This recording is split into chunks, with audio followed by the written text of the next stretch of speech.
So Lindsey Heatherly is a writer born and raised in upstate South Carolina. She has words in Emerge Literary Journal, X-Ray, Emrys Journal, Red Fez, Schuylkill Valley Journal, and more. She spends her time at home raising a strong, confident daughter. Find her on her website at r3dwillow.wixsite.com/rydanmardsey or on Twitter at ryda. I'll just put them in the chat. So Lindsey, you ready to read?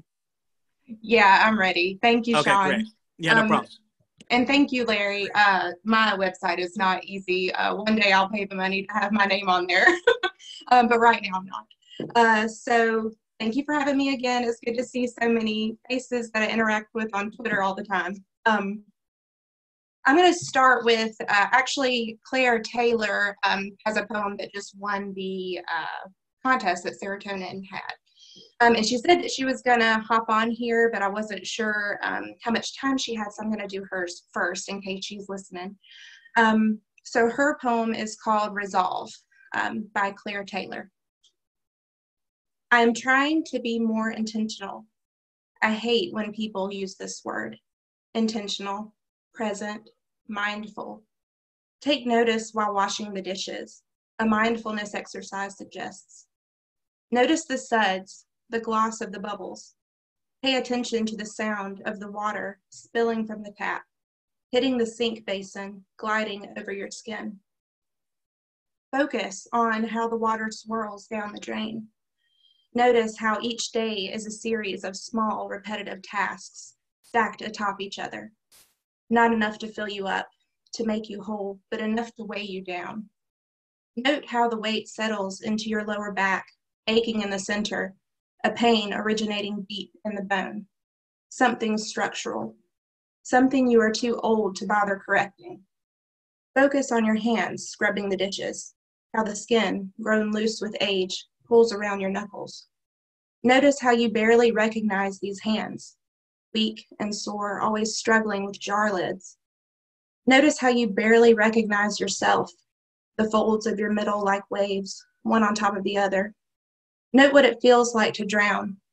Pay attention to the sound of your scream echoing behind your eyes, muffled by your pillow, beating against you like a bat through the twilight sky as you stand at the sink.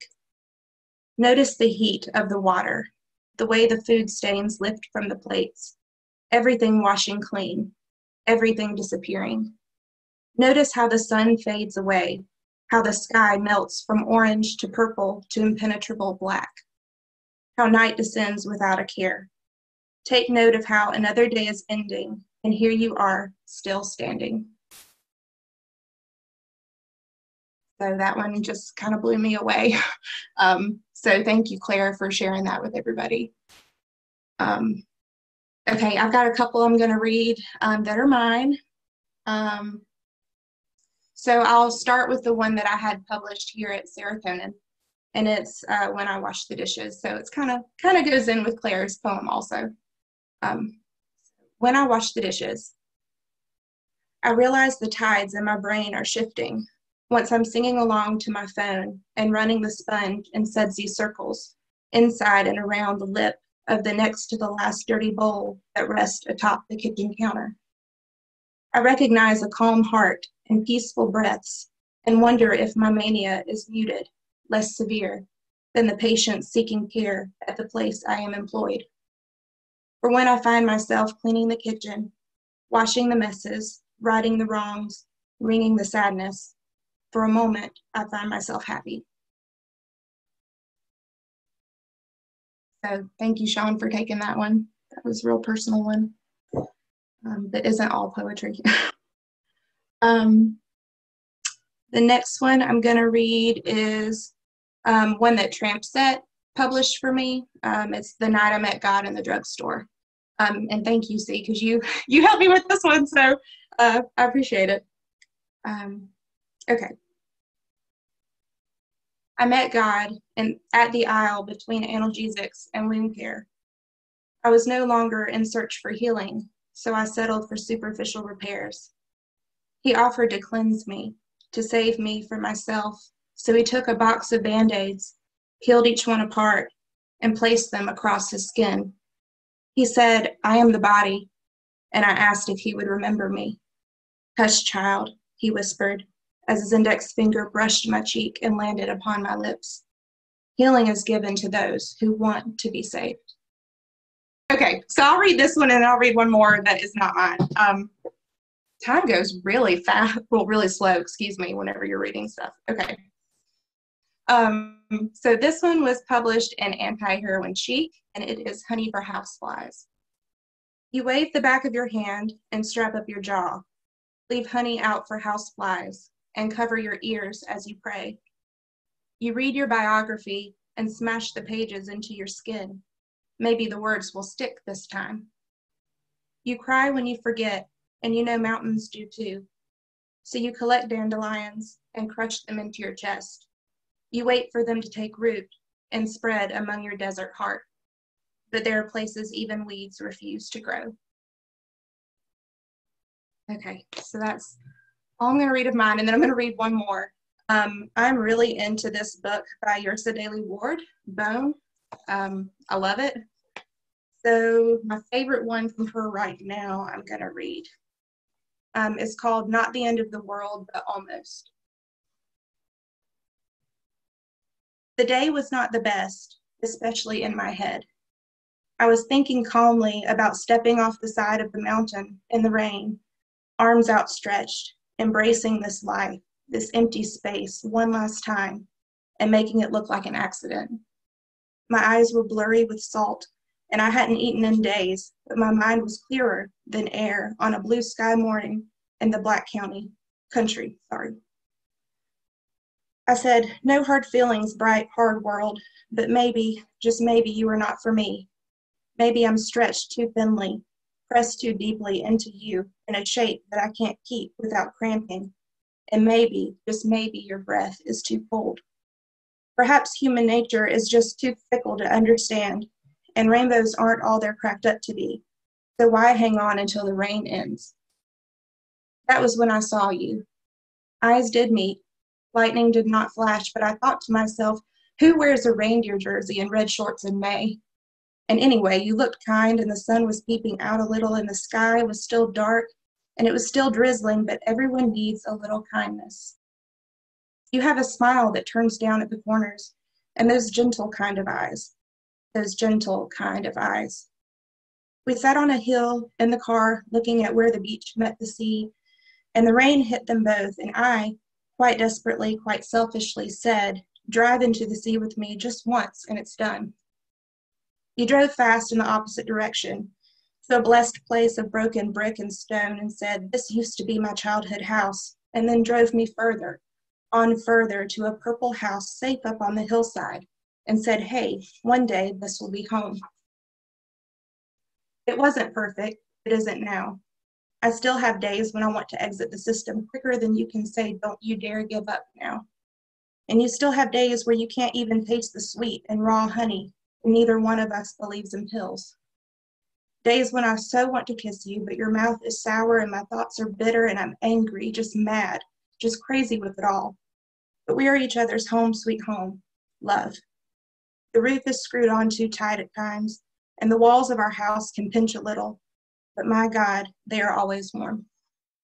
So Dawn Watts is a writer of poetry and prose. She has poems published in Serotonin, Tea Light Press, and Stone of Madness Press. She lives in Chester, Pennsylvania, and is on Twitter at Watts Written. So please welcome Dawn. Hello. Hi, everyone.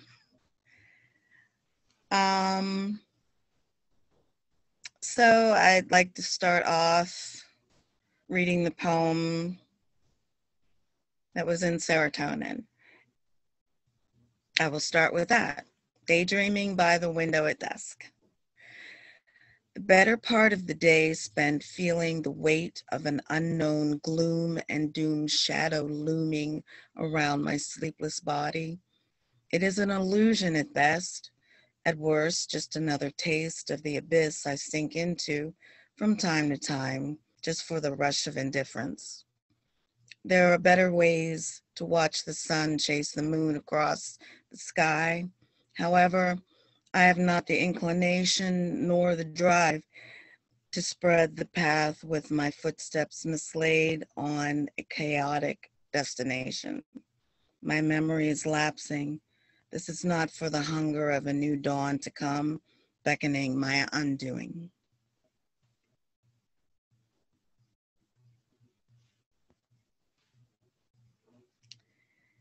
And I'm going to start by one that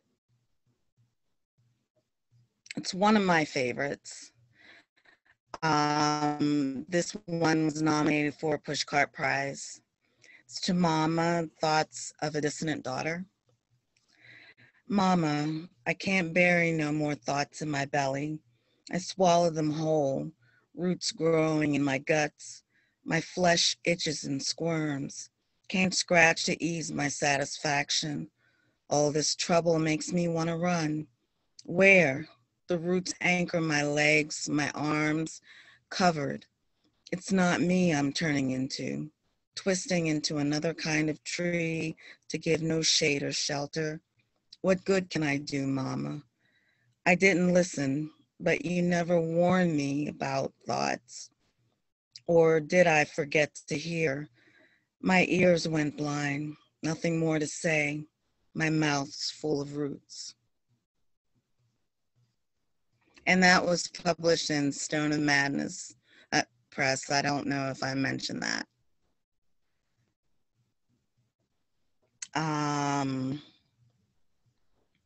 The next one is going to be published in an anthology. It's by Fire Press. I have to edit that in my bio, but it's for sale. I think I'll put the link up on my site more. For the anthology. But it's called Crazy.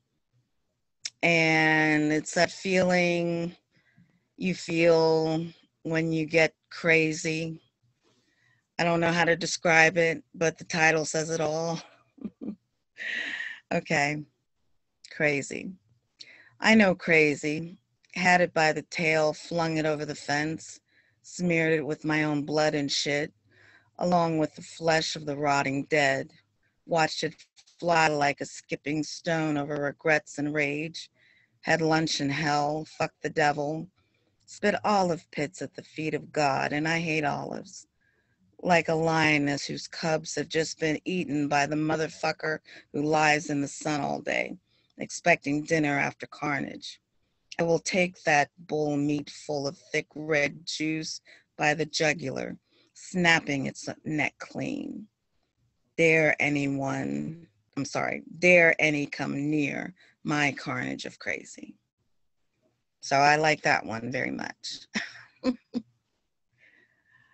And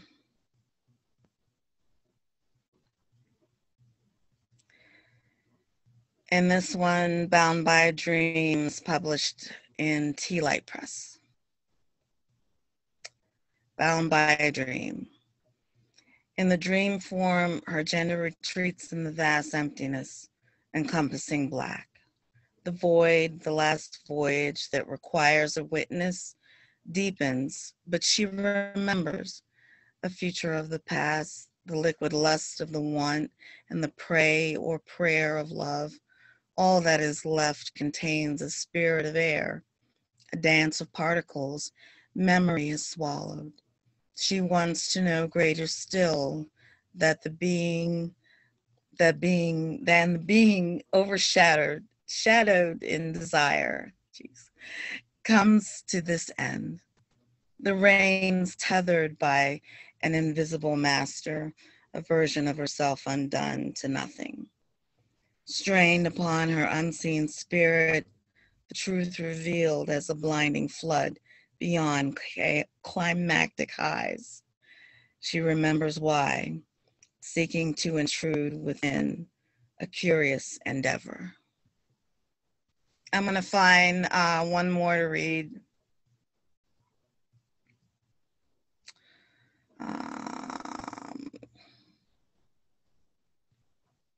One more.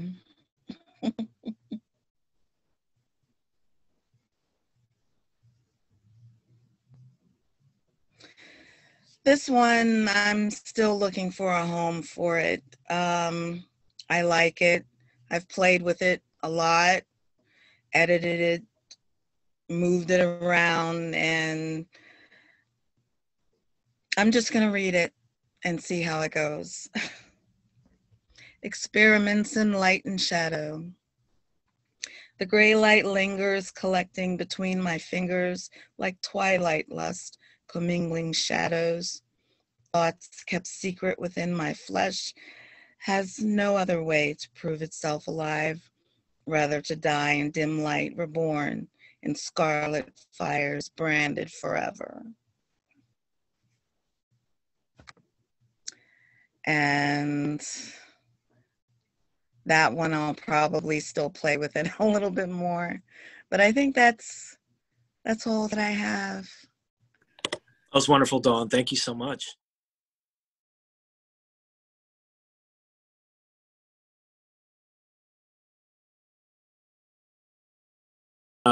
Our first reader will be Teresa Rodriguez.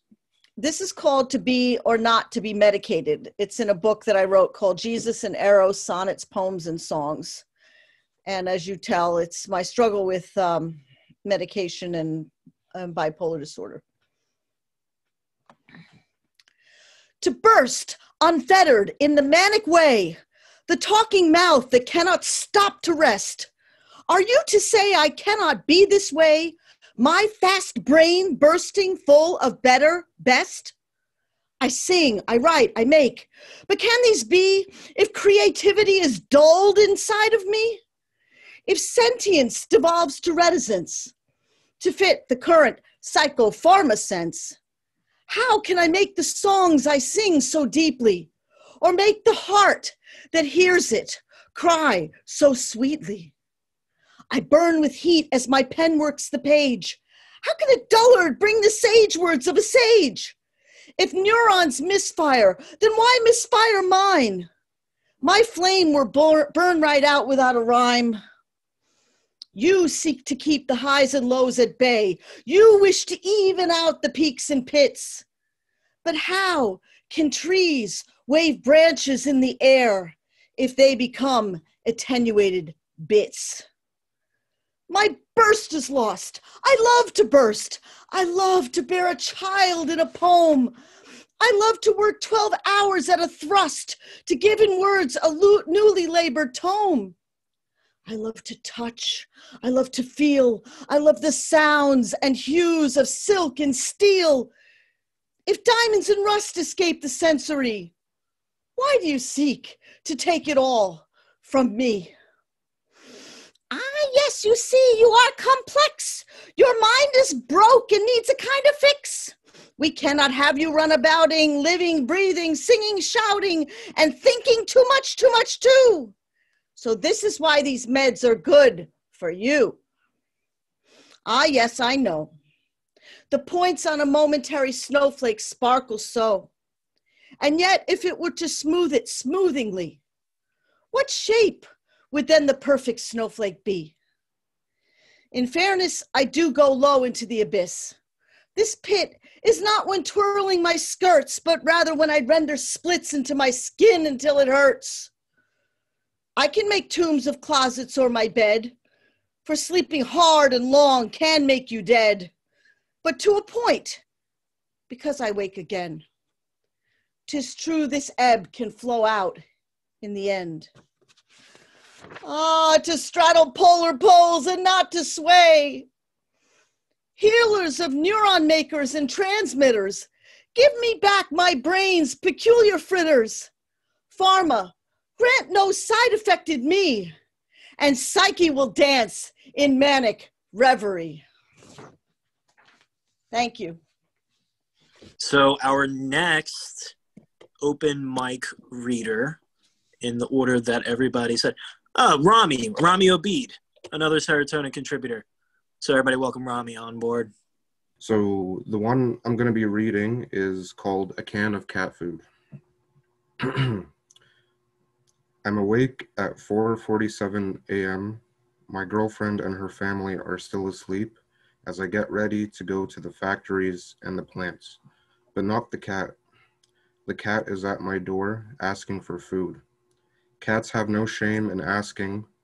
From the time I passed out from coming home with knives in my legs to the time I take them out in the morning, this cat has been waiting, 5 hours? 6?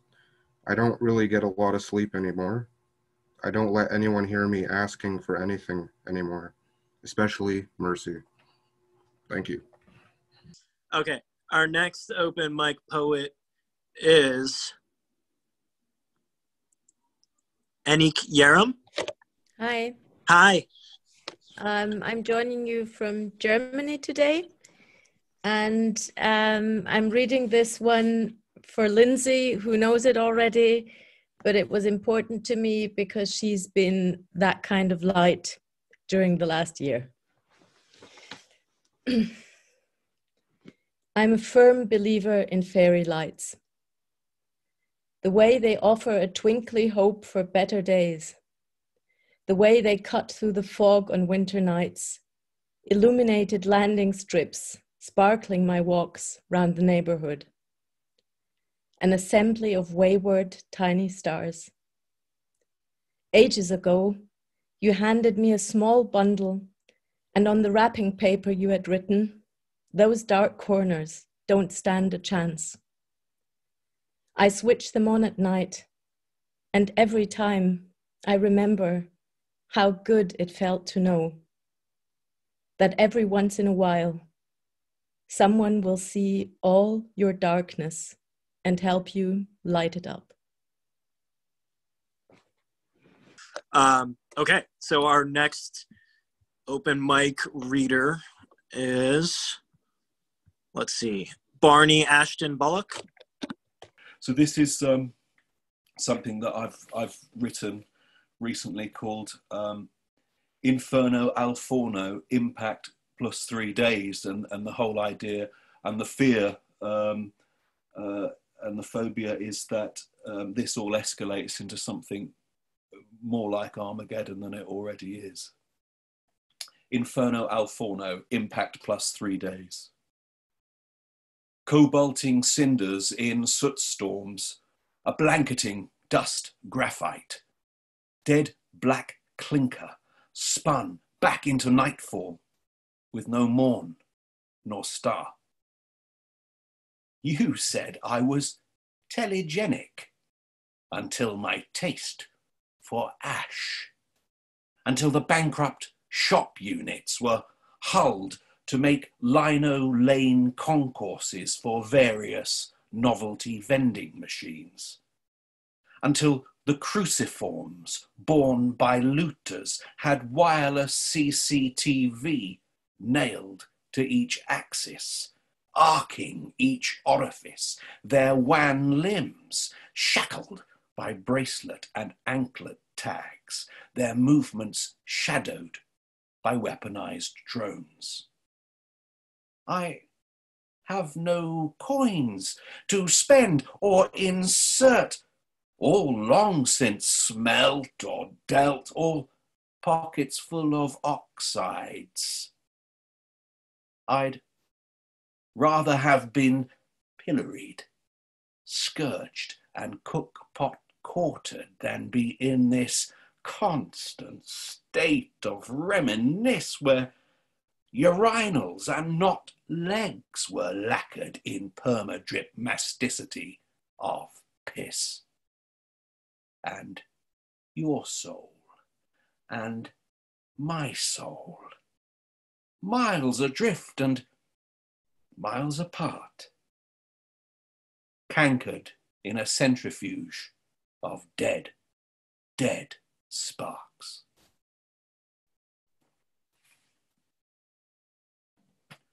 And so I'm just going to read a Christmas poem I wrote one night, and it's depressing, and I hope it delivers. And it's called The Best Christmas Present. I keep your sweatshirt hanging in the laundry room just to know you're there.